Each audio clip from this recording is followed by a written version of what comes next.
Good morning sa inyo. Makasabi. Grabe lakas ng ulang kagabi.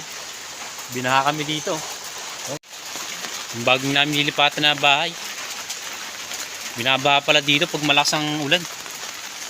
Sa kami bornal dito, makasabi. May dulo. Yun dun. Nasa bayan pa ng lakas ng buhos ang ulan. Mga time namin nagkakalubugan. Hindi ko alam na binabaha pala dito sa bagong nilipatan namin. Naapo to dito masabi pag sobrang lakas talaga.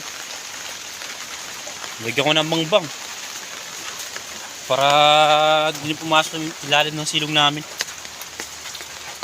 Yan. Dito mo sa garayan ko naabot ng tubig. Makatakot pala dito pag malakas ang ulan. May irrigation din. Ayan. Nilagyan natin ng bangbang din. Kaso na-stuck pa rin tubig dito. Hindi ginakaya kasi sa tuloy-tuloy ang agos niya. Sira na rin bubong natin. Wala sinangain kagabi. Parang may bagyo dito sa atin. Inaabot dito. Dito may bangbang din. Kaso di pa rin kinakaya. Tuloy-tuloy kasi ang agos na sumiyan yung bornal. Mabil lakas ng Yan, iikot tayo dito sa likod. Yung nakalain na pala dito, babaha. Yung bornal kasi.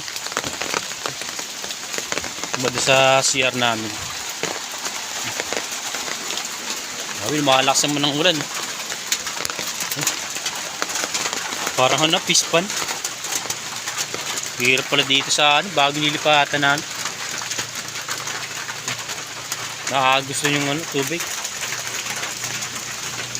Ayan, matanim namin. Kakalubugan.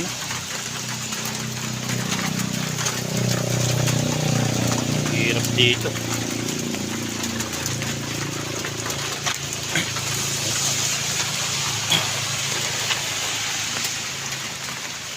Sana huwag muna lumakas ang ulan.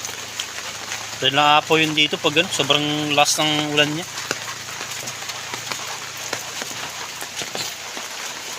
Yung mga tanim ko, naabot na ng tubig. Ay doon makasabi yung yung bornal niya. Yun. Yung silom natin kanina. Hindi mo makita maigi.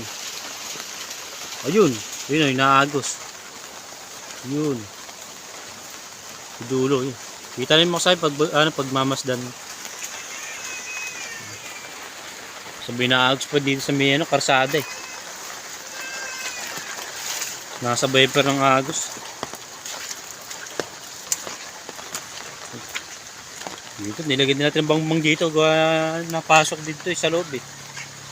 Ayan dun. Kaya ang tsura mo sabi nga na napisto namin.